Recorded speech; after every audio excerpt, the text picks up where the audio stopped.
3, 2, 1. Muy buenas a todos, soy Pedro Ibar y esto es Emotion Me. Hoy vamos a tratar una de las causas de incapacidad laboral en el mundo, que es el dolor de espalda. Y vamos a hablar de hernias, vamos a hablar de cómo se producen, cómo prevenirlas, cuándo operarse, el tratamiento, los tipos y la rehabilitación. Y para ello no se me ocurre a nadie mejor. Hoy traemos de nuevo a Sara Moro. Sara Moro, aparte de mi fisioterapeuta, es la persona más profesional que conozco en el ámbito de la salud. No conozco a nadie que se tome más en serio la salud de las personas que mi amiga Sara. Y sobre todo, además, es una gran comunicadora. Muchos ya la conoceréis porque ha pasado por los micrófonos cuando nos contaba su etapa como gimnasta olímpica. Otros la conoceréis a través del máster de programación neuromotriz. Y sabéis y compartís que es un libro abierto y sobre todo que comunica muy, muy fácil para todos los públicos. Así que muchísimas gracias, Sara, por estar aquí. Nada, muchas gracias, Pedro. Yo encantada de volver las veces que hagan falta. Tenía ganas de grabar este podcast porque teníamos pendiente dar un poquito de luz a todo lo que es la espalda, el dolor de espalda. Lo hablamos en PNM, lo hablamos muchos días. Pero bueno, hacer uno específicamente solamente para él y bueno, y aclarar ciertas cosas que, aunque el dolor de espalda es, bueno, tú lo has dicho, ¿no? Es la causa número 1 de consulta médica en el mundo. Los dolores musculoesqueléticos diríamos que se llevan casi el 80% del gasto sanitario español, o sea que está en el día a día, bueno, es una epidemia real y a pesar de ello se desconoce pues se desconocen tratamientos, se desconoce la realidad de lo que es una hernia, de lo que es un dolor de espalda, de por qué, de cómo prevenir. Entonces, bueno, dar un poquito de luz, que es lo que hago a día en consulta, pero hacerlo en tus micrófonos con toda la gente que nos puede oír, bueno, pues creo que es un plus. Además, perdona, te hablo desde a nivel profesional y a nivel personal, porque soy aquí, bueno, yo tengo hernias, he estado operada también, entonces, bueno, puedo hablar también en primera persona del sufrimiento y de lo que es tener una hernia y entrenar con una hernia, por ejemplo, ir a unos Juegos Olímpicos con una hernia. Entonces, bueno, al final creo que eso también te da cierta autoridad para poder hablar desde esta perspectiva. Sí, y de verdad que una vez más te quiero dar las gracias. En redes sociales, cuando compartí mi resonancia y se veía lo traumático que era y digamos, el miedito que transmitía, surgió que me escribieron cientos de personas Ujú. eh, a las horas y demás, comentándome que cómo lo estaba haciendo, que me estaba impidiendo, que cómo podía moverme, que ellos se sentían muy mal, que llevaban tiempo sin poder hacer actividad física y, y me quedé realmente sorprendido de la cantidad de personas que tienen este problema. Pero para que pongamos un poquito de contexto y las personas que todavía no sepan qué es una hernia y en qué consiste y de qué vamos a hablar en el episodio de hoy, me encantaría que explicaras un poquito qué es esto. Sí, vamos a empezar desde el principio. Voy a intentar hacerlo súper sencillo para que todo el mundo lo pueda entender, se sientan identificados y sobre todo mi idea con el podcast de hoy o con esta grabación es quitar miedo. Porque la gente tiene pánico que le diagnostiquen de una hernia, parece que es un cáncer de páncreas y que vas a durar 15 días. Entonces, bueno, quitar un poco y tranquilizar. Y yo creo que para eso lo más importante es dar conocimiento. En el momento en que tú explicas lo que es, explicas qué pronóstico hay y lo que está ocurriendo adentro, creo que eso te da la suficiente calma como para tranquilizarte y saber qué puedes hacer, ¿no? Y justamente eso, cuando a ti te ocurre algo y ves la respuesta que tiene del público, te das cuenta de la dimensión del problema, de cuántas personas tienen una hernia, una protrusión o, bueno, llamémoslo una patología discal, ¿vale? Vamos a explicar un poco, ya que tengo yo aquí a mi columna, que parece que no puedo vivir sin ella, vamos a explicar un poco lo que es y la hernia y bueno, y cómo se va formando, ¿no? Vamos a decir que hernia discal, estamos hablando de los discos intervertebrales que hay entre una vértebra y otra, ¿vale? Como vemos, todas las vértebras se relacionan con la que tienen por encima o por debajo con un disco intervertebral. Y esos discos intervertebrales, vamos a decir que son como la almohadilla que va a absorber la carga y va a repartir la carga y va a dar de alguna manera protección tanto a las vértebras como a bueno, a toda la dinámica vertebral, ¿vale? Por tanto, es una pieza súper clave dentro de una columna vertebral. Eh, Luego contaré un poco cómo, pero bueno, por explicarlo ahora, la hernia en sí, cuando te diagnostican ya de una hernia, que ha tenido que pasar un proceso, una hernia no se hace de un día para otro. Una hernia no ocurre de repente, me han diagnosticado de una hernia y yo estaba bien. No, para llegar a una hernia tienes que haber pasado un proceso de muchos años, excepto que haya un accidente traumático. Tengo un accidente de tráfico, me he caído de una montaña, me han pegado con un bate de béisbol en la espalda, vale, ¡boom!, produzco una hernia. Esas hernias, obviamente, la causa, bueno, pues más o menos está clara. No necesito demasiados factores de riesgo para que haya tenido una hernia por haberme caído de un pino, ¿no? Si me he caído o he tenido un accidente de coche, bueno, pues se produce, y esos son accidentes. Eso tenemos que contar con que están ahí, pero realmente esas hernias son el porcentaje menor de hernias. Podría haber hernias también por un cáncer o por un tipo de un proceso patológico de esta magnitud, ¿no? Pero eso es un porcentaje muy pequeño realmente de las hernias que te encuentras por la calle. Lo más frecuente es que las personas te vengan y te cuenten, mira, pues yo he empezado con dolor de espalda, lumbar o cervical, que son donde se producen las hernias, hace 15 años. Fue mi primera lumbalgia. Y a base de ahí, de lumbalgia, al final me han diagnosticado de una hernia. Pero esto tiene un proceso que contaremos, ¿vale? Entonces, cuando el disco, que yo siempre digo lo mismo, tenemos a una vértebra que sería como un ladrillo, otra vértebra que va por encima y en el medio tenemos ese disco que viene a ser como una especie de esponja que cuando tú la aplastas, ella expulsa agua y cuando le quitas presión la tiene que absorber y así va amortiguando la presión.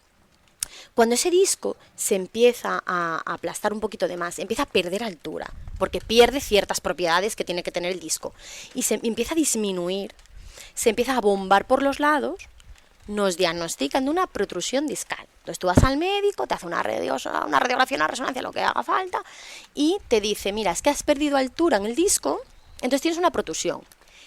Yo contaba en PNM que nos reíamos mucho con un globo, ¿verdad? Yo hacía la metáfora del globo, entonces yo aplastaba un globo, el globo se abombaba y eso era la protrusión.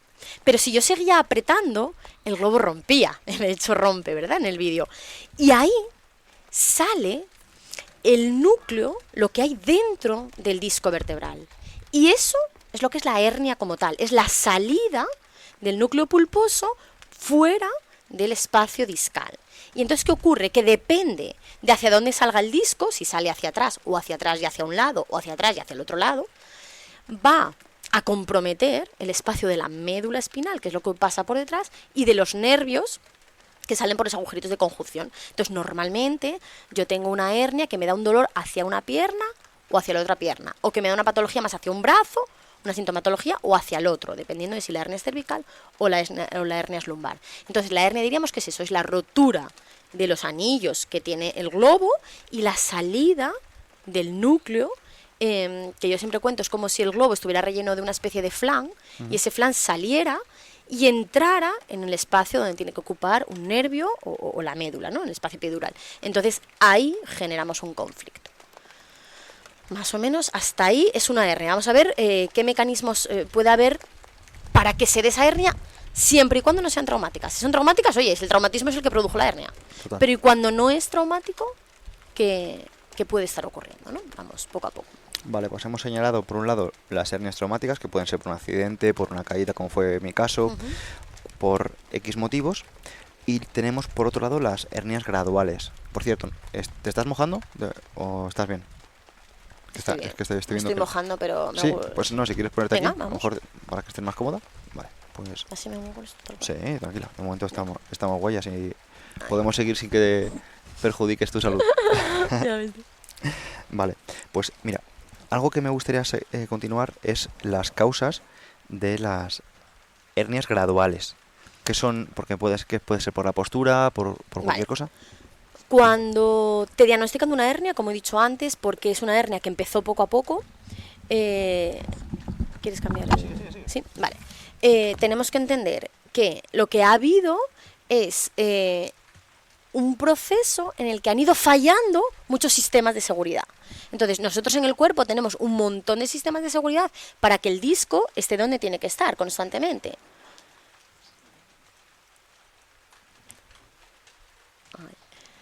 Entonces, para que realmente un disco se salga de donde está colocado o se rompa, han tenido que fracasar todos los mecanismos que tenemos de estabilización discal, ya sean de estabilización lumbopélvica o de estabilización cervical. Entonces, por ahí tenemos a la postura, tenemos a cómo es la relación con mi entorno, los factores de riesgo que acumulo cuando mi relación con el entorno es mala, cuando mi masa muscular es mala, cuando mi musculatura estabilizadora es mala, cuando mi sistema ligamentoso es malo, pues ahí voy acumulando unos factores de riesgo que tienen mucho peso para que la hernia se produzca. Pero una hernia no solo se produce porque yo me siento mal, porque tengo una musculatura que no es eficiente y no es competente y por todos estos factores de riesgo, sino que vamos a ver que hay más cosas que influyen en que en que se produzca una hernia, ¿vale? Y claro, aquí ya me meto en un saco enorme, porque todo lo que es tu estilo de vida, tu forma de vivir, va a influir en que esos sistemas de estabilización fallen y en que las hernias fallen. Fíjate, hay estudios que nos están demostrando que en el 100% de las hernias biopsiadas hay bacterias. Entonces, claro, en las hernias que son progresivas hablamos, ¿vale? No en las que son traumáticas. Claro, ya estamos metiendo dentro de los factores de riesgo al sistema inmunológico. O sea que el sistema inmune puede estar detrás de la patología de una hernia discal. Porque sabemos que el sistema inmune, cuando necesita reactivarse, porque tu alimentación es muy mala, porque tienes mucho estrés, por lo que sea, puede degradar ligamentos, principalmente el ligamento amarillo, que es un ligamento que estabiliza, puede degradarlo, comérselo y alimentarse de él. Por tanto, sabemos que el sistema inmune puede estar detrás de todo eso. Por tanto, aquí estoy metiendo alimentación, estrés, obesidad, muchísimos factores. Entonces, cuando la gente me dice, bueno, Sara, ¿y para tratar una hernia o por qué se produce una hernia? ¡Buah! Es que una hernia no es que tengo la pelvis en retroversión, es que una hernia es el final de un montón de factores de riesgo. Hay que ver en cada paciente cuáles son los factores de riesgo que más impacto tienen para esa persona. Me ha recordado, tengo una amiga psicóloga que ha pasado también por estos micros, se llama Claudia, y me contaba casos de, a lo mejor, alguna chica que quería solucionar sus problemas. Y decía, pero a ver, ¿cómo vas a solucionar tus problemas si te acabo de escuchar y ni comes bien, ni duermes? Estás obsesionada con las redes sociales, no tomas el sol. Claro, es que volvemos un poco a lo de siempre. Es como en plan, tenemos que entender la salud de una manera integral. Es que no hay otra manera de entender la salud. Y una hernia no es más que la pérdida de una parte de la estructura. Pero es que la hernia al final forma parte de todo en tu vida, de tu relación con todo lo que haces. Cómo comes, cómo bebes, cómo hablas, cómo duermes, en qué trabajas, si te gusta tu trabajo o no. Todo eso va generando factores de riesgo que se van sumando. Y cuando tengo ya la carpeta llena de factores de riesgo, va a haber uno que hace saltar la liebre.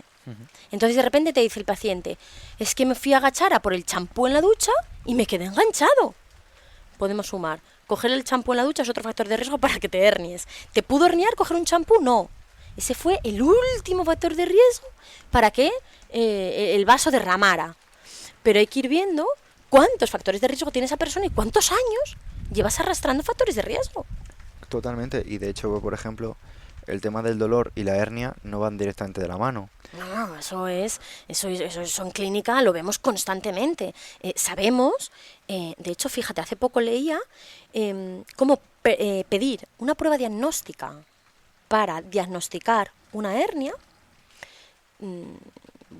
contando un poco, ¿no? Tú cuando vas al médico, vas al traumatólogo, te sienta mal que no te hagan una radiografía, que te valore por tus signos o tus síntomas, ¿no? Y digas, no, bueno, es que tengo dolor así, así, ya, pero hágame una radiografía. Total. O hágame una resonancia. Vienen a consulta y me dicen, Sara, es que no me ha hecho ni resonancia. Una resonancia sirve para tratar resonancias. Y nosotros no tratamos resonancias, tratamos personas. Entonces, lo que más me importa a mí son los síntomas que tú me describas. Total. La resonancia veremos si hace falta, por ejemplo, en tu caso. Hoy en tu caso ya estábamos en la sintomatología es muy potente, estamos perdiendo hasta masa muscular de la pierna, tenemos que tener una prueba fiable o medio fiable, una resonancia tampoco es tan fiable como nos pensamos, para decidir o no una intervención quirúrgica. Pero se sabe que en los pacientes a los que solo se le diagnostica a través de una resonancia magnética o se pide una prueba de imagen sin ser necesaria, aumenta en un 800% una cirugía innecesaria. Porque en el 70% de los pacientes que no tienen dolor de espalda, en una resonancia aparecería una hernia o una protrusión. Y de hecho esto lo desarrollan en su libro Lorimer y Butler, que son fisiólogos de Canadá, de Australia. Australianos. Y justo comentan esto, que las imágenes no deberían de contar como prueba de cara a una diagnóstico para una cirugía. No, porque vemos en pacientes que tienen muchísimo dolor y la resonancia te habla de un poco de desgaste en L5-S1 y un poco de no sé qué. Y vemos pacientes asintomáticos que para otra cosa se hacen una resonancia y de repente dices, Sara, pues de esto me han dicho que bien, pero es que me ha salido una hernia y me tienen que operar de la hernia. Y tú dices, espera, a ver. ¿Qué sintomatología tienes tú de hernia? No, ninguna, pero es que me han dicho que es una hernia muy grande y me tengo que operar. Y son hallazgos casuales. Entonces tenemos que intentar no operar o no tratar imágenes y tratar personas y ver qué síntomas tienes, cómo convives con esa hernia, qué nos está dando esa hernia, y ahí ya decidimos cuál es el mejor tratamiento para ti. Total, y yo invitaría, aprovechando que estás aquí y que estamos grabándote en vídeo, a que observéis un poco la postura de la espalda de Sara, porque también, por ejemplo, como estamos sentados, que es algo que se pasa no 5 minutos al día, sino que en muchos casos se van a muchas horas, también es una postura... Sí, vamos a decir que es un factor de riesgo más. Uh-huh. En una persona que se pasa muchísimas horas y toda su vida, pues será un factor de riesgo más o menos grande. Uh-huh. Pero fíjate bien, yo, aun siendo como soy, y sí, te compro que es importantísimo la sedestación, de eso, bueno, la sedestación sabemos que es un factor de riesgo porque nos sentamos fatal, más que nada, te diría, dentro de eso, que hay mucho, pues mucha ergonomía, ¿vale? Se estudia un montón, las empresas ya saben cuáles son las mejores sillas, suben y bajan las mesas, los ordenadores no sé cuántos. Pero eso llega un momento que cuando el mínimo ya está cubierto, oye, pues tu ordenador no te queda súper alto ni súper bajo, más o menos el ordenador está una buena, la silla es más o menos ergonómica. Bueno, cuando cumplimos ya más o menos ciertos requisitos, es mucho más importante la forma física de la persona que se pase muchas horas sentado. Es decir, tú cuando realizas un trabajo, yo siempre le digo lo mismo a la gente, no, es que como cargo y descargo, yo qué sé, maletas de un avión, pues eso me ha hecho la hernia. Digo, no. Lo que ha hecho tu hernia es que no tengas una masa muscular lo suficientemente competente para cargar y descargar maletas. Pero no cargar y descargar maletas es un factor de riesgo para una hernia, no.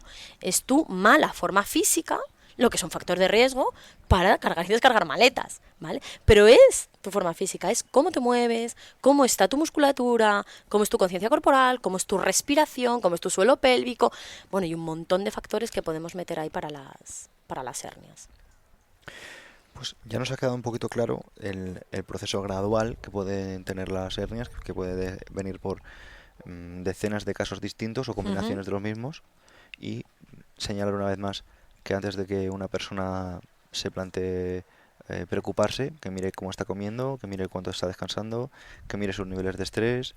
Claro, y también porque vemos una cosa, Pedro, cuando una persona te viene con un dolor lumbar y tiene una hernia, ella asocia directamente el dolor es por la hernia. Y en muchos casos se operan. Y el dolor se modula, pero vemos cómo no se quita. Porque lo que hay que explicarle a la persona es, mira, tienes una hernia porque por desgracia te han hecho una resonancia, ¿vale? Y no sabes que la tienes. Lo mejor hubiera sido que tú no lo supieras, para que abrieras la posibilidad a que ese dolor viniera de otros muchos factores. Y es lo que casi siempre ocurre, que el dolor, yo siempre explicamos lo mismo, además, bueno, con el libro, ¿no?, de Explicando el dolor también lo dice mucho, el dolor no está aquí. Aquí lo que hay son un montón de captores de información que le van a mandar la información a y el cerebro, es el que va a decidir producir o no producir dolor. Entonces, claro, es importante, pero si el paciente sabe que tiene una hernia, ya está. Da igual que le expliques que hasta que no le operen de su hernia, él no se queda tranquilo. Y también otra cosa importante para contar un poco es que las hernias, en general el paciente, la persona que tiene una patología, quiere ponerle un nombre.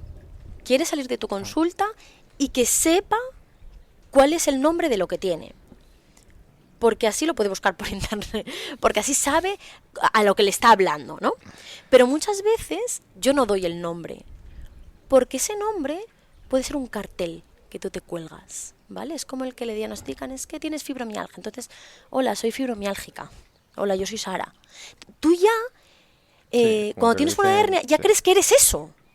Y esos carteles a veces pesan demasiado. Y es importante porque a los pacientes les dicen, tienes una hernia, y la hernia no se quita, es crónica. Odio esa palabra. No hay nada crónico en esta vida. Habrá cosas de larga evolución, pero nada es crónico. Todo se va a modular, ¿no? Entonces, el paciente te viene y le haces la anamnesis y te cuenta, no, es que yo tengo una hernia, soy herniada. Digo, vaya, qué pena. Está esperando que le des el pésame porque no se puede mover porque es herniada. Y entonces le preguntas, ¿y hace cuánto tiempo te diagnosticaron de esa hernia? Y igual te dice, 15 años. Digo, coño, ¿y llevas 15 años con la misma hernia? Sí, me han dicho que esto no se cura. Y yo le hago la siguiente explicación. Digo, mira, las hernias son como un flan, y si tú abres un flan y lo echas en un plato, no puede durar 15 años ese flan ahí. Ese flan en un momento tiene que ir perdiendo propiedades, tiene que ir resecándose y el cuerpo tiene que ir restaurando el tejido. Entonces, las hernias no duran para siempre. Tienen un proceso de degeneración, porque la hernia no es más que un proceso degenerativo, se va gastando el disco, gastando. Y llega un momento que esa hernia lo que produce es una artrosis, pero ya no hay una hernia como tal. Entonces el paciente te dice, entonces ya no tengo hernia. Digo, no, tendrá usted artrosis, pero hernia no. Y entonces de repente el paciente se ha quitado el cartel y venía con hernia y se ha ido sin ella. Entonces ahora me puedo mover. Digo, deberías moverte, porque ya no hay hernia. Entonces le quitas mucha limitación, porque el paciente con hernia es un paciente limitado. Es un paciente al que el médico le ha dicho que no se mueva, que no haga ciertos ejercicios, que no coja cierto peso, que no... Entonces es todo una limitación. Y yo siempre digo lo mismo, que nadie te limite, ya te limitarás tú solito. Si no somos bobos, si cuando algo nos duele no lo hacemos, ya está. Entonces, bueno, hay que dar ciertas pautas, pero hay que quitar mucha limitación, ¿vale? Y yo soy una persona que bueno, no voy a contar aquí mi historia, pero con hernia he estado en los Juegos Olímpicos. Y operar, me han dicho, hay que dejar el deporte, bueno, déjame que yo pruebe y yo veré qué cambios puedo hacer para que mi espalda se adapte y pueda cumplir. Seguimos, que si no, no me callo. Sí, pues, no, mira, yo te lo agradezco muchísimo porque, mira, cuando te diriges un programa, agradeces a personas como Sara, porque, bueno, si tú como oyente lo estás disfrutando, por favor, compártemelo, dale like o lo que sea, porque me hubiera gustado traer a Sara durante todas las semanas de los últimos años, y si no la traigo es porque esto todavía no se ha movido suficiente, así que, por favor, échame un cable. Dicho esto, Sara, me encantaría que contaras ¿cómo gestionaste tú tu hernia y llegaste a los Juegos Olímpicos? Claro, es verdad que en ese momento la sufro como paciente y como deportista, entonces no tengo el conocimiento que me hubiera encantado que alguien me explicara. Porque yo me sentí como esos pacientes que te vienen a decir, es que yo no sé muy bien, pero ¿tú sabes lo que es una hernia? No, nadie te lo ha explicado, no. ¿Y alguien te ha explicado el pronóstico? No explican nada. Tú llegas y si no está para operar, no está para operar, y si está para operar, te operan. Y si no, te dicen, te reviso cada 2 años hasta que esté para operar, y cuando esté para operar te opero. Pero nadie te explica un poco lo que ha pasado. Entonces, en mi caso es diferente porque es un poco parecido al tuyo, es por una causa traumática, ¿vale? Entonces hago mucho ejercicio físico, hago mucho deporte con mucho impacto, y llega un momento que un disco dice, oye, hasta aquí, yo ya no soporto más la carga, sobrepasas la presión a lo que el disco puede tener, ¡pum! Y ahí, bueno, pues ya está, ¿no? Y ahí ya generas la patología y no hay tantos factores de riesgo como yo contaba antes, pero hay uno de mucho peso, que es el traumatismo continuado, ¿no? Entonces, bueno, yo me la diagnostican antes de un campeonato del mundo, por lo tanto, yo no iba a tomar ningún tipo de medida de parar o de operar o de nada, porque habían cambiado todo el mundo. Entonces hago lo que siempre digo que no hay que hacer, que es drogarse mucho para poder entrenar. Y ya dicen, bueno, después de caminar todo el mundo hablamos. Y después de caminar todo el mundo, bueno, pues ya me veo un neurocirujano, otro y tal, y deciden hacer una Me intervención. gustaría matizar qué significa drogas. Me imagino que te refieres a Drogas legales. Totalmente, porque estamos en un mundo ya que cualquiera se imagina cualquier cosa. No, nada de doping, drogas legales. Antiinflamatorios, ¿no? Sí, pues no lo tiles a saco, ampollas, diclofenac, bueno, todo lo que se podía hacer para paralizar que tu cerebro se enterara de que había ahí un problema. Es como, oye, cerebro, cállate, que ahora voy a seguir entrenando, te pongas como te pongas, ya luego lo solventamos. Total. Y a continuación, ¿cómo lo gestionaste? O sea, porque al final estamos hablando de que no haces una preparación para rehabilitar una hernia, estás haciendo una preparación para ir a unos juegos.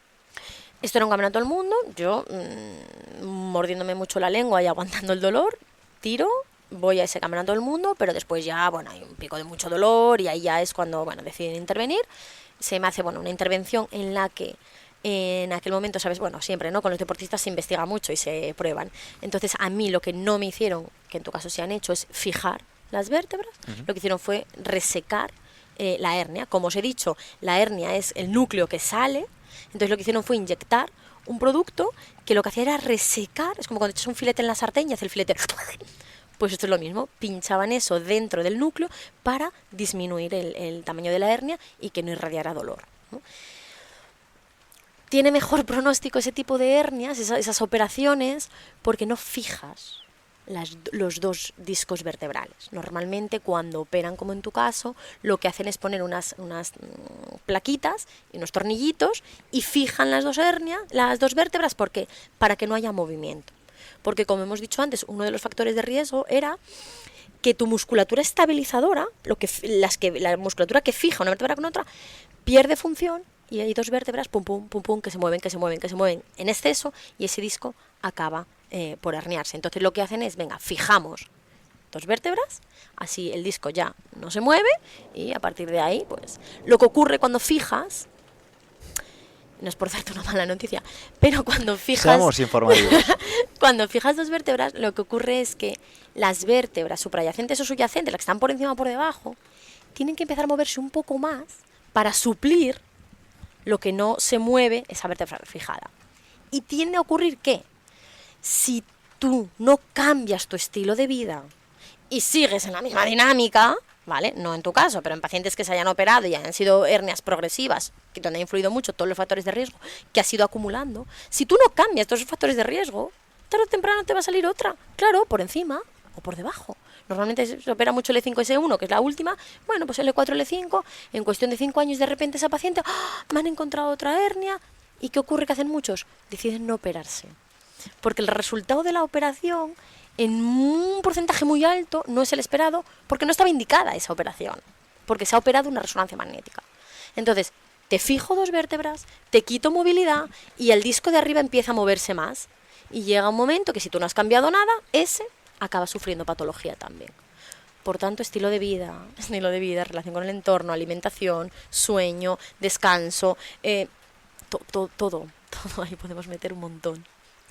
Total. Bueno, yo creo que está quedando muy claro que Sara, aunque se ha intervenido, y yo, aunque me he intervenido, que yo de momento me estoy alejando un poco de la opinión, no estamos a favor de la operación cuando no está indicada, no. En el 80% de los casos. Cuando no está indicada, no. ¿Cómo era el dato? Si seguimos unos valores diagnósticos, unos criterios diagnósticos, donde yo me base en la sintomatología de la persona y no en una imagen, que es en lo que me tengo que apoyar. En España se operan unas 11.000 hernias al año y creo que es en Inglaterra 1.000. O sea, fíjate donde estamos moviéndonos en parámetros totalmente diferentes. Aquí estamos operando imágenes y lo que tenemos que operar son personas. Cuando esa persona le he cambiado su estilo de vida, le he cambiado su alimentación, hemos mejorado y con mucho su estabilidad lumbopélvica, he mejorado su respiración, tiene un suelo pélvico estupendo. Cuando le he mejorado todos los factores de riesgo, veo cuánta sintomatología le queda.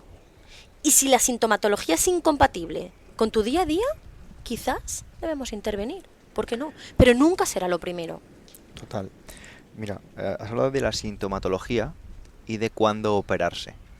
Entonces me gustaría que dejáramos claro que sintomatología nos va dando señales interesantes para valorarlo. Sí, fíjate, ya hablábamos contigo, ¿no? Porque era uno de tus síntomas más claros y yo te decía, bueno, pues mira, quizás con este síntoma sí que habría que operar, ¿no? Que es cuando el nervio está muy comprometido, ¿vale? Cuando el disco vertebral ya sí que ha impactado tanto en el sistema nervioso que el sistema nervioso nos está dando muchas señales. Y la más obvia, y la que siempre vemos, bueno, casi siempre en miembros inferiores es muy llamativa porque es muy visual y ocurre relativamente rápido, es la pérdida de masa muscular. Cuando el nervio no da bien la señal a la masa muscular empieza a disminuir. Ujú. Entonces en personas se pierde muy rápido el gemelo y es muy visual. Sí. Entonces cuando tú ves a una persona que viene con una hernia y ¡buah!, ves un gemelo que ya está muy disminuido, ya sabemos que el daño al sistema nervioso es muy grande. Y probablemente ahí sea difícil revertirlo. Y entonces ahí quizás sí que necesitamos un electromiograma, que es ver cómo los impulsos nerviosos están pasando, y una imagen que bueno, que nos apoye, ¿no? Y ahí ya serán los traumatólogos, ya no es, yo ahí ya derivo. Yo ya no estoy ya no es mi liga, esta ya no la juego yo. Cuando ya hay una pérdida de masa muscular, bueno, ahí ya necesito que sea el neuro el que decida y que vea. Sí, bueno, yo quiero contar ahora mi caso para darle un poquito de perspectiva a las personas. En mi caso hacía falta también una rectificación de la posición del sacro y concretamente una cosa que también sucedía era ya no solo la pérdida de masa muscular, sí que es cierto que yo me noté eh, menor tamaño en el gemelo derecho con respecto al Que nos izquierdo. costaba poner de puntillas. Es uno de los test que vas al traumatólogo, al neuro y te dice, a ver, camine usted de puntillas. Claro, Entonces cuando vemos que el paciente camina de puntillas, pero bueno, flojea o se le carga mucho más que la otra pierna, ahí ya empezamos a tener eso el es. síntoma. Me costaba, como tú dices, hacer ese test de ponernos de puntillas, generar fuerza en la extensión y demás. Y yo pues ahí valoré, estuve viendo a distintos neurocirujanos y yo en un primer lugar no quería pasar por cirugía. Sin embargo, bueno, por circunstancias que tampoco ahora Cada quisiera... uno tiene su vida y todos tenemos nuestra mochila y nuestra Eso es, historia. bueno, pues pasé por ahí y, y comencé pues un poco este camino. O sea, quiero decir que es un proceso de tratamiento y rehabilitación Mm. y que bueno, yo creo que está yendo muy bien. Básicamente, bueno, lo voy a contar. El punto que sucedió es que hace como unos... bueno, a mi padre le operaron hace muchos años, ya no, cuando él tenía pues a lo mejor 25 años, porque él era paracaidista, también era militar de montaña y se cayó. Y bueno, pues un poco como yo, se cayó de una montaña y le intervinieron. Y digamos que no lo operaron bien. No lo operaron bien y él de hecho me ha dicho que él ha pasado pues cerca de 20 años de su vida que no ha tenido vida. Porque era una persona muy deportista, estamos hablando de alto nivel, y pasó a pues apenas poder, o sea, moverse, pero en plan como una persona sedentaria, Sí, normal. sí, tu calidad de vida se ve súper mermada. Correcto. Y llegando a un punto en el que en el año 2008 él de repente ve que no puede ir a mear. Ve que no puede ir a mear y, y va al hospital. Y dice, oye, no puedo ir a mear. Le sondan, le dan unas pastillas y, y digamos que le iban a mandar a casa. Y ahí, en el cambio de turno, eso fue como algo mágico, o sea, rollo, llega otro médico, le dice, ¿qué le pasa a este señor? Tata, y le mandáis a casa. Pero así, después de sondarle ni le hacéis ninguna prueba ni nada. Le hicieron una reso de urgencia y ese mismo día lo operaron. Y a mi padre, pues digamos que Que le dio la vida. le dio la vida Ujú, y él dijo, mira, yo recuperé mi vida de cuando tenía 24 años. ujú. Estamos hablando de que te has perdido 20 y a partir de ahí recupera su vida, ¿no? ¿Cuál es el punto? Que a mí, la persona que me operó es el mismo hombre que operaba a mi padre y con el que mi padre está totalmente agradecido y se siente Claro que bendecido sí, claro que de que se haya sí. Todos encontrado. tenemos un aprendizaje de nuestros padres, vivimos una vida concreta y eso pues impacta en las decisiones futuras que nosotros tomamos. Eso está clarísimo. Y, y yo ya vengo desde un punto en el que yo ya tuve una hernia en determinado momento, en cierto momento y demás. Y a mí esa hernia pues no me incapacitó a nivel de fuerza, me incapacitó a nivel de dolor. Ujú. Sin embargo, en esta ocasión no me incapacitaba a nivel de dolor, pero sí a nivel de fuerza. Y yo decía, esto es muy raro. Y yo no quería que a lo mejor me pasara como a mi padre, de decir, lo voy a dejar y voy a tirar así. Y dije, mira, voy a hacer un poco de confianza. El destino me ha puesto a este hombre aquí que ha tratado a mi padre y que tenga que ser lo que tenga que ser. Claro, luego también vemos cómo las hernias tienen más o menos gravedad. Entonces, muchas veces, lo que decíamos antes, ¿no? Resonancias muy trágicas no dan patología y a la inversa. Eso, por supuesto, que ocurre. Pero luego también hay hernias en las que el disco no solo el núcleo no solo se destruye, sino que a veces puede hasta migrar, moverse Claro. y genera un conflicto medular y nervioso, bueno, pues muy llamativo, como era tu caso, ya con pérdida de masa muscular y ya, bueno, pues a veces hay que tomar esas decisiones.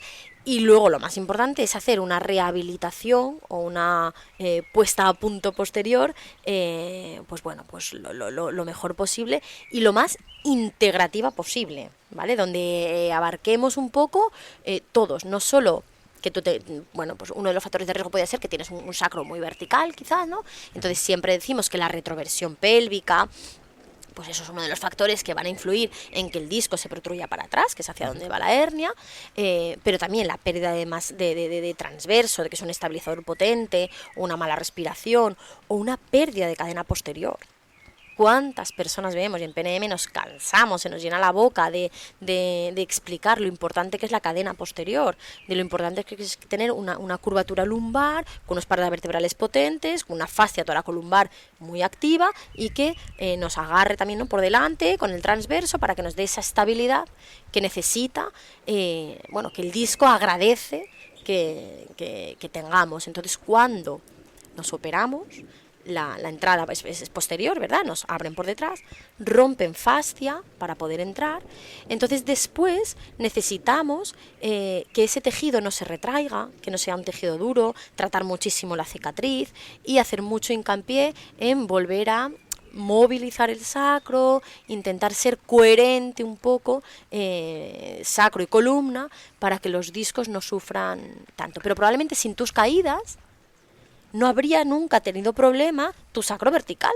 Claro. Y habría estado estupendo tú con tu sacro vertical, que no es lo ideal, para un L5S1 no es lo ideal, pero probablemente no habrías tenido problema. Total. Y quiero preguntarte ahora por curiosidad, porque yo ya he empezado a rehabilitarme, ya estoy haciendo otra vez de muscle ups, estoy haciendo Ujú. pues mis cositas, pero he vuelto a entrenar el pino y mis sensaciones han cambiado totalmente. Noto que me cuesta mucho estabilizarme por la zona lumbar. Bueno, cuando tienes una cirugía y tienes una cicatriz, ahí hemos roto un montón de cosas. Por tanto, lo que es todo, los sensores y todo eso, se van alterando y hay que, de hecho yo soy muy pesada con tu cicatriz, de tócate la cicatriz, despégate la cicatriz, dábamos un montón de suplementación para la cicatriz y para la regeneración del tejido, y después hay que volver como a reaprender. Además, bueno, tú tienes osteosíntesis, tenemos tornillos, tenemos cosas que van a ir haciendo que mi pelvis, porque estamos hablando de una hernia muy bajita, que mi pelvis tenga como que eso, que a reaprender ciertos movimientos. Pero bueno, eso todo es entrenamiento. Total, lo comentaba totalmente porque es curioso. Yo me acuerdo que cuando ya hace unos años tuve la rehabilitación de la estenosis y demás, al poco tiempo que pude volver a hacer flexiones y gané fuerza en mis brazos, ya sacaba el pino. Claro. Pero en cambio aquí me han rajado la espalda, me han rajado los paravertebrales mucho. y digo, por muy fuerte que esté el tren superior, Claro, ten en cuenta que todo el sistema fascial también de hombros llega abajo. Realmente los hombros están totalmente comunicados, ¿verdad? Cada cintura escapular con bueno, pelvis de mi pelvis sí, del lado contrario. Entonces, claro, toda la estabilidad tiene muchísimo que ver. Entonces, claro. bueno, ahí han tocado el núcleo donde se relacionan y se juntan un montón de estructuras y por eso las hernias lumbares tienen cicatrices a veces. Yo les tengo mucho respeto. Lo tuyo es estupenda, pero les tengo mucho respeto a esas cicatrices Sí. lumbares. Sí. Bueno, también quiero decir una cosa, porque antes de continuar y hablar del tratamiento y de la rehabilitación, yo estoy súper bien. Han pasado 2 meses y medio desde que, digamos, tuve la cirugía y al nivel al que estoy ahora me siento muy bien, me siento muy fuerte, noto que la fuerza está volviendo y, y quiero dar mucha esperanza a las personas que pasan por aquí. Sobre todo decirles que yo he vuelto tan rápido porque yo hice una preparación. Ahí iba yo, ahí iba yo. Esto es como cuando te dicen, estás embarazada y van a hacer pilates, ¿no? Dicen, no, es que me han dicho que en el embarazo es importantísimo hacer pilates para... No, no, no, no. En el embarazo es importantísimo estar previamente muy bien. Entonces, tú entraste a quirófano muy fuerte, con un sistema musculoesquelético potente, con una salud muy buena, porque llevas un estilo de vida, bueno, que intentamos que sea el mejor posible, ¿no?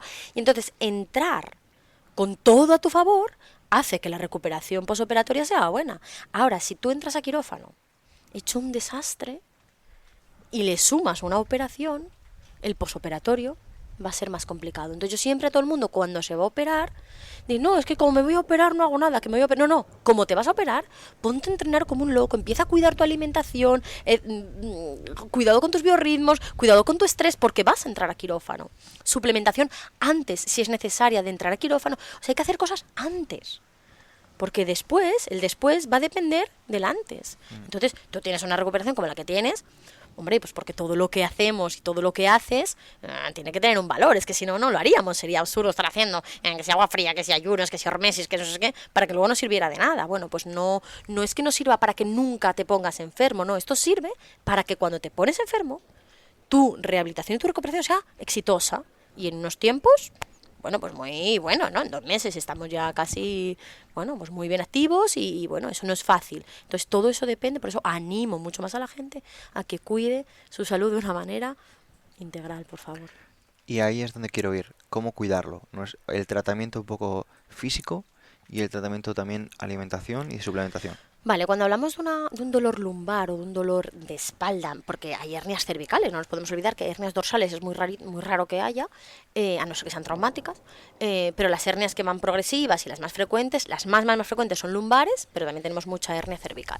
Entonces, como hemos dicho que influyen un montón de factores de riesgo, ¿cómo prevenirlas o cómo tratarlas? Eliminando factores de riesgo. Obviamente, si tu forma física es mala, tu masa muscular, tu musculatura estabilizadora es mala, tienes exceso de peso, tu sistema inmune está hecho un desastre, tu alimentación es malo, tu estrés. ¿No nos damos cuenta de lo importante que es el estrés en todo esto, ¿vale? Pues ¿cómo tenemos que tratar una hernia? Cuando viene un paciente con una hernia, lo que tengo que valorar es cuántos factores de riesgo tiene y cuáles han influido en que esa hernia se produzca. Obviamente, lo que es físico, lo que es estructural, tiene mucho peso. Entonces tenemos que empezar a ver cómo está esa pelvis, cómo está nuestro transverso, nuestro glúteo. El glúteo, por favor, no lo hemos nombrado. Mega importante en una patología discal a nivel lumbar, o sea, y cervical. O sea, yo no puedo ver una cervical sin ver cómo está la pelvis. Es que van unidas, es que es lo mismo. Entonces todo lo que es corrección postural, conciencia postural y forma física, ¿vale? Eso sería un factor de riesgo bastante grande. Pero luego tendríamos que ver el factor de riesgo alimenticio, sistema inmune, tenemos que saber si hay una reacción del sistema inmune, si tenemos permeabilidad intestinal, mala absorción, todo lo que es digestivo va a tener una influencia también en las hernias y todo lo que son biorritmos también. Entonces yo me metería mucho, obviamente tú cuando tienes una hernia vas a un fisio. Entonces el fisio... yo no puedo tratar una hernia sin enseñar al paciente a moverse, sin enseñarle al paciente qué movimientos son los que más me van a perjudicar y qué movimientos son los que más me van a beneficiar. No es que no los puedas hacer ni los tengas prohibidos, es que de momento, mientras haya dolor, estos me van a reagudizar un poquito el dolor y estos me lo van a mejorar.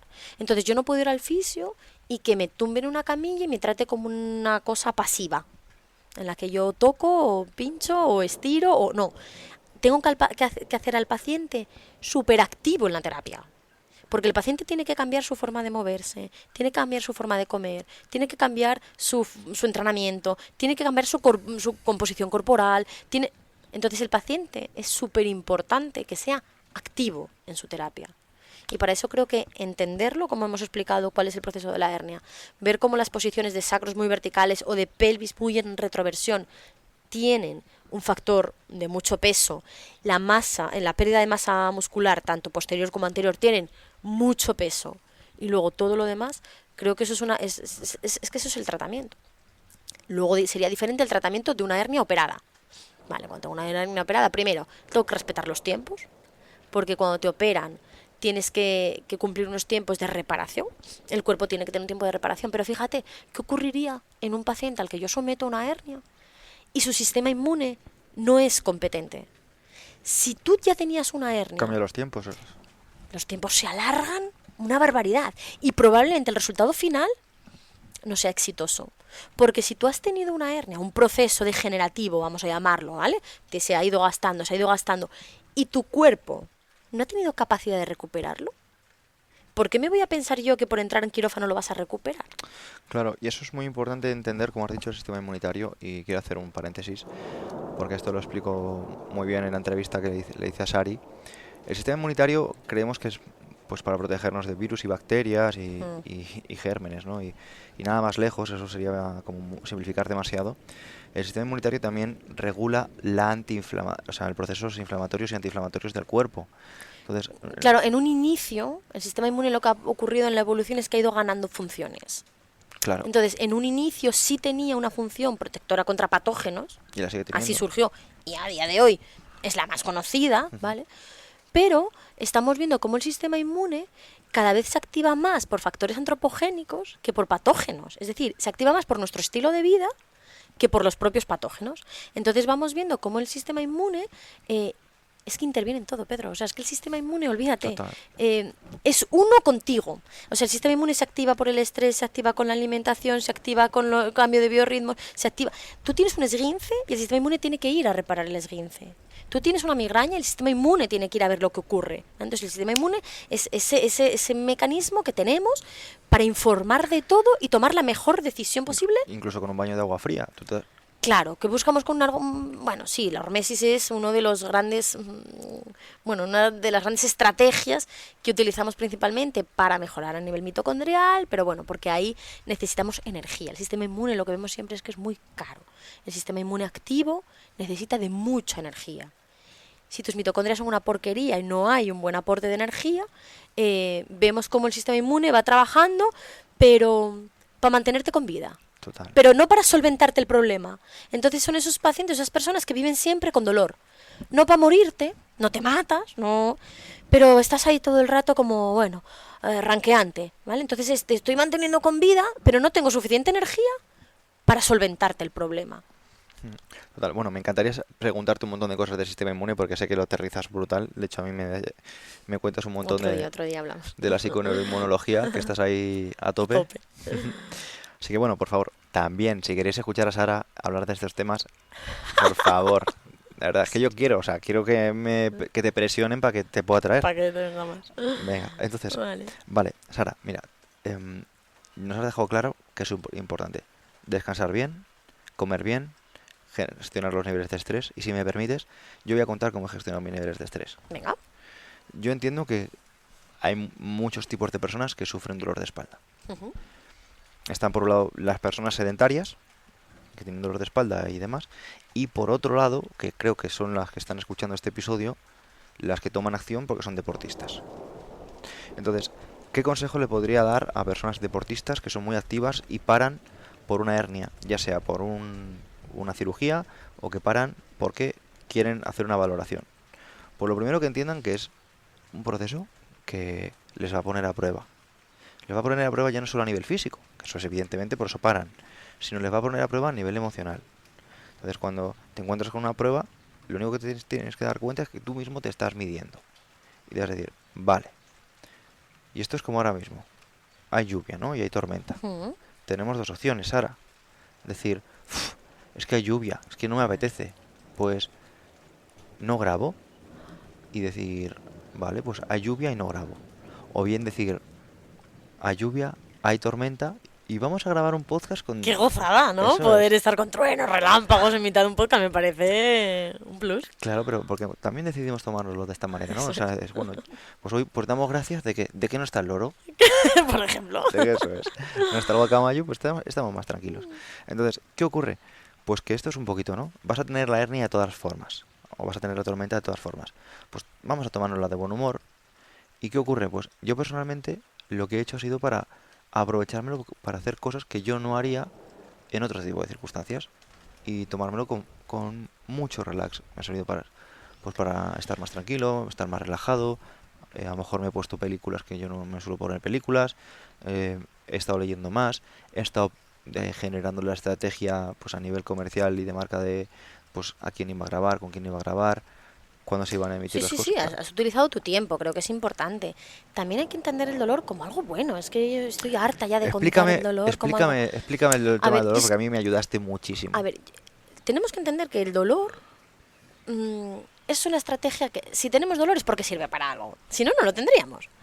Y en estos casos, el dolor solo es una señal de que necesitas que tomes acción. Es muévete.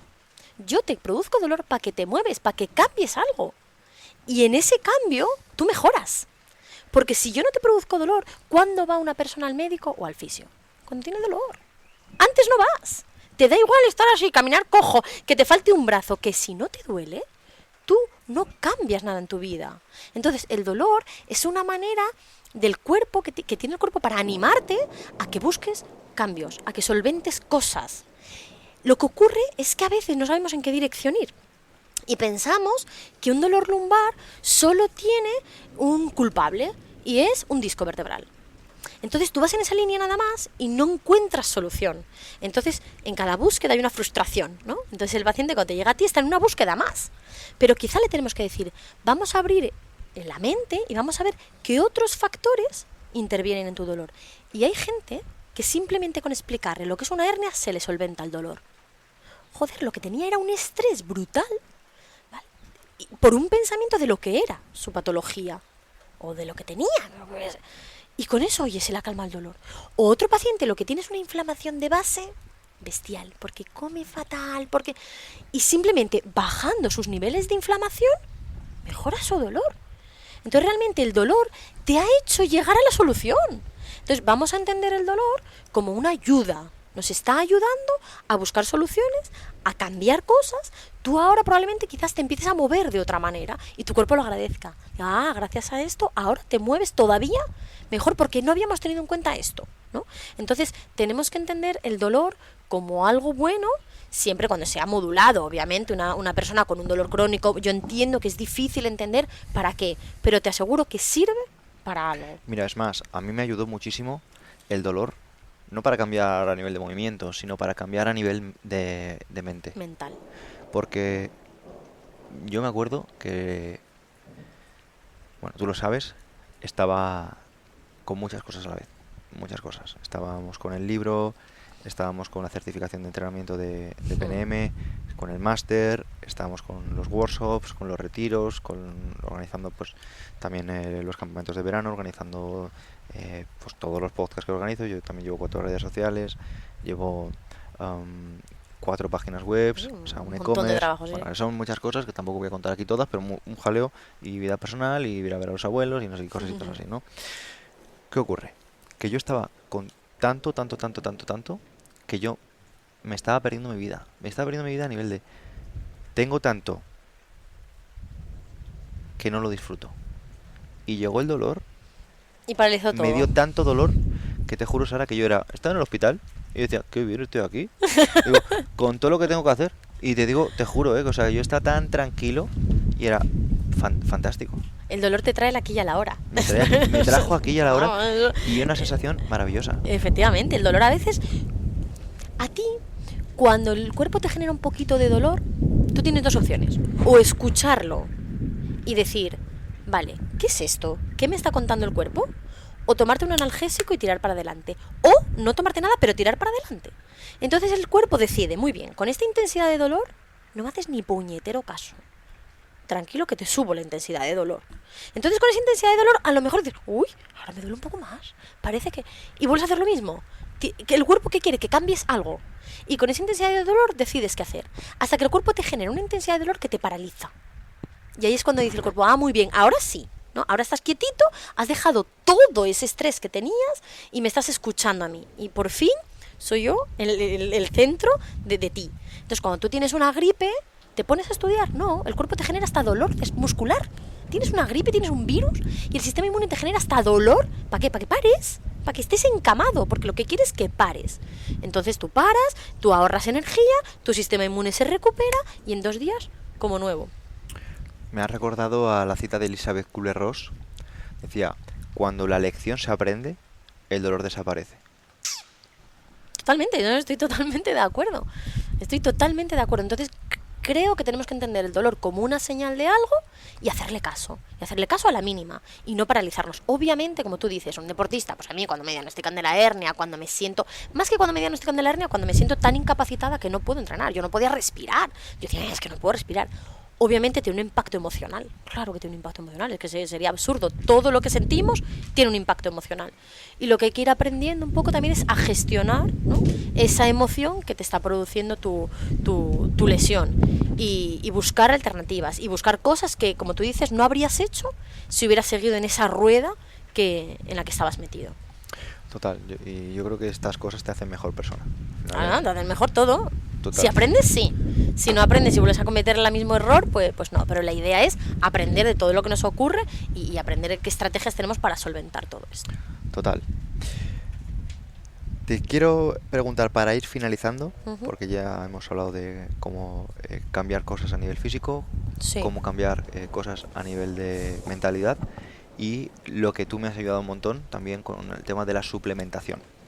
Sí, vemos también que, claro, cuando hay un proceso, una cirugía en este caso, lo que tenemos que buscar es elementos, moléculas o ayudas, suplementación, que nos ayuden a la inflamación, ¿no? Porque lo que buscamos, no buscamos desinflamar, no, buscamos una potente inflamación. Y cuando la inflamación ya es muy grande, el sistema inmune es el que se regula y ya genera una reparación, ¿vale? Baja la inflamación. Yo creo que es un conocimiento popular, que es que cuando algo se te inflama hay que desinflamarlo, o hay que evitarlo que se inflame más, ¿no? Tú tienes un esguince y lo primero que te dicen es, ponte hielo y tómate antiinflamatorios. No, si tienes un esguince, lo que espero es que te inflames, y que te inflames mucho. Y cuanto más te inflames, mejor será la reparación después, siempre y cuando no estés inflamado 3 meses, cuando cumplas con los tiempos establecidos. Entonces, por no dar demasiada suplementación, pero algo que siempre intentamos dar es el DHA, ¿vale? La gente lo conocerá más por el omega 3, es una de las grasas del omega 3, en el omega 3 encontramos el EPA y el DHA, ¿vale? Son dos grasas diferentes, y bueno, dentro de las resolvinas o dentro de este proceso inflamatorio, lo que necesitamos es tener muchísimo DHA. El DHA viene desde origen marino, viene del pescado, por eso, es un punto más para cuando la gente es que no como pescado, pues que sepas que si te estás operando de algo, tienes un proceso inflamatorio y no hay ingesta de DHA, es muy difícil que el proceso de reparación se lleve a cabo de una manera óptima, ¿vale? Aclara el tipo de DHA, porque muchas veces se consume cualquier tipo de DHA y no debería ser así. Sí, el DHA tiene que ser de origen marino sí o sí, ¿vale? Porque a veces hay gente que te dice, no, yo tomo omega 3, me lo compré en el Mercadona y cuesta 4 euros. Y claro, yo tengo un omega 3 de 90 pavos, y entonces me dices, pero es que el omega 3, si compras omega 3 entero, tiene que ser de origen marino, de extracción en frío, tiene que cumplir unos requisitos porque es un aceite que pierde propiedades muy rápido, de hecho viene en cápsula, pero si tú pinchas la cápsula y sacas el aceite, en 20 minutos se genera una oxidación y ya no valdría. Entonces merece la pena gastarse un poco de dinero y entender que necesito un omega que no venga de semillas, que también se puede sacar de las plantas, pero no lleva DHA, ¿vale? Entonces no vale el omega 3 que sacamos de las plantas. Entonces, al final, lo mejor es comprar directamente el DHA, que es esa parte del omega que necesitamos, y pues eso, que tenga el sello de garantía, que es el IFOS, ¿vale? Que eso te garantiza que ese omega o que ese DHA es de alta calidad, y no quito para recomendarte ingesta de pescado azul, sardinitas, doraditas y todo lo que podamos, algas estaría también bien, y todo lo que podamos sacar del mar. Sí que es verdad que hay que ser realistas y hoy en día el pescado que ingerimos, pues no es de una calidad, muchas veces vienen de piscifactorías, no tienen contacto con el mar de verdad, entonces van muy bajitos en DHA. Por eso normalmente en procesos así agudos se suele suplementar Suplementamos también a veces con dosis altas de vitamina C, ¿vale? Pero a dosis bastante altas. Estas diría que esta no voy a dar una recomendación porque esta tiene que estar guiada por un profesional. No vale que la gente diga, pues me voy a comprar así como el DHA, no me importa que la gente se lo tome a saco. ¿Y cuánto DHA? Pues lo que el bolsillo te permita. La vitamina C podríamos, bueno, ya tendríamos que hablar de dosis más concretas. Yo por acordarme de ti, yo creo que tú magnesio también tomaste. Bueno, tú tomaste de todo. Yo tomé de todo, sí. Y vitamina C, que me lo recomendaste tú. Cúrcuma también creo que Sí. tomamos, es muy antiinflamatoria. La vitamina D3. Colágeno. También estaría muy indicada.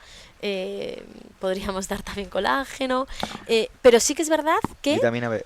todo esto, Sí. vitaminas B paramos porque era para el nervio, principalmente el nervio se alimentaba de todo eso, entonces necesitábamos complejo de vitamina B, entonces dábamos todo el complejo, todas las vitaminas B me refiero, pero claro, de nada sirve que el paciente se tome un montón de historias si su alimentación es una porquería, si seguimos con el mismo estrés de siempre, si seguimos con sobrepeso, si seguimos sin movernos, ¿vale? O sea que la suplementación no me gusta mucho darle mucha importancia, porque entonces la gente piensa que con tomar 4 pastillas tiene que solventar el problema. No, esto es una ayuda más, pero es una cosita más, Total. ¿vale? Lo más importante es todo lo demás. Lo bueno es que los oyentes de Emotion me consta que hacen baños fríos, Están al tanto de que ello. descansan. De hecho, algunos me mandan, por ejemplo, por redes sociales, como ellos también andan descalzos o tienen luces rojas en casa. O sea, Por como- favor, sí, es que parece que no, y algún día yo sacaré tiempo, te lo prometo, y iremos igual estímulo hormético por estímulo hormético, podemos coger, ¿no? En lo que es luz, lo que es, y ver realmente el impacto tan grande que tiene en la salud. Entonces, todas estas cosas que hacemos y que estamos locos porque las hacemos, ¿no? Entonces, estás loco porque caminas descalzo, porque te mojas con la lluvia, porque tomas el sol, y estás loco porque te metes en agua fría y haces hipercapnia o hipoxia.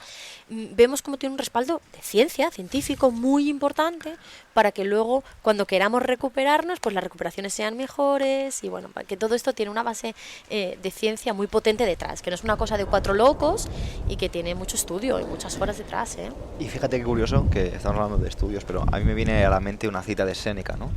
Decía, el que siempre se protege del viento, cuyos pies están constantemente calientes y sus habitaciones permanecen alejadas del frío, padecerá ante la más mínima Una brisa.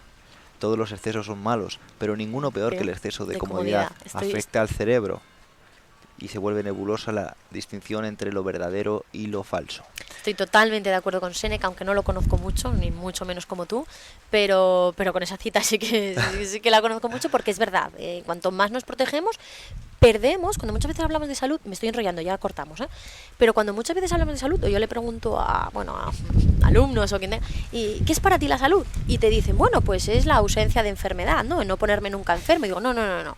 Fíjate, la salud es la capacidad que tú tienes para recuperarte y volver a la homeostasis, que vamos a decir que es lo que para ellos entienden como salud, para volver a ella una vez que la has perdido. Eso es salud. No es que nunca te cojas un virus y una gripe, no, claro que te lo puedes coger, como te lo vas a coger, como todos, pero cuando tengo ese virus, tengo mucha salud porque tengo mucha capacidad de volver a mi estado de homeostasis. Y para yo entrenar esto, de entrar y salir, ¿qué tengo que hacer? Salir, incomodidad. Si yo siempre estoy en la comodidad, el día que cojo cualquier enfermedad, ¡ah!, Te mueres. no sé cómo volver. Claro, entonces, ¿qué tenemos que hacer? Salir de esa comodidad. Sufrir un poquito, estar un poco incómodos todo el rato, no estar siempre con comida, siempre calentitos y siempre protegidos. Volvernos antifrágiles. Eso es, ese término de antifrágil que me encanta. Lo sé. Bueno, Sara, oye, muchísimas gracias porque es que, de verdad, eres una enciclopedia y me encanta todo lo que sabes. Yo solo voy a pedir una vez más, mira, no lo pido con ningún otro invitado, pero por favor, con Sara, dadme amor, por fin. Muchas gracias a todos. Nada, muchas gracias y volveremos. Y no tiene redes sociales, si me preguntáis, ¿no tiene redes? Sara, no tengo redes sociales. No tengo redes sociales. Pues si lo compartís y lo dais caña, lo mismo la liamos. Un besote. Venga, gracias.